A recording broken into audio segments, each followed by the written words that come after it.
Hi, everybody. My name is Lyn Stoler. I'm the Associate Director for Strategic Initiatives at the UCLA Center for Healthy Climate Solutions. We have shortened that to C Solutions because that's a bit of a mouthful. But what you need to know is that our mission is to protect human health from the harmful effects of climate change. Next, please. So I know that with this group, I don't need to convince you that climate change is already impacting our lives, but I do think that it's relevant to bring up the IPCC report that was released this week, which I found a little bit depressing, but I think that it's important to highlight because it shows just how far we have to go to protect humans from the impacts of climate change and really take a health, resilience, and adaptation focus and approach.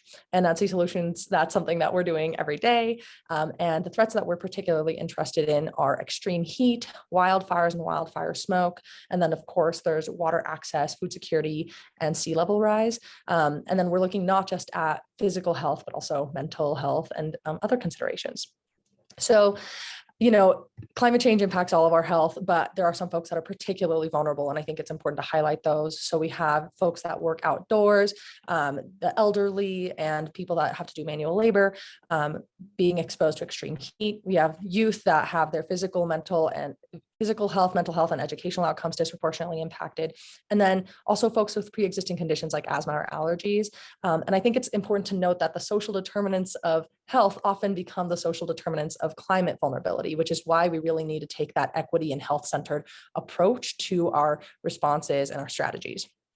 So the work that we do at C Solutions falls into these four buckets, but what's important to really take away is that we don't want to be the type of academic center that does research and publishes into the void. We really want to make sure that that information gets translated into meaningful action and policy.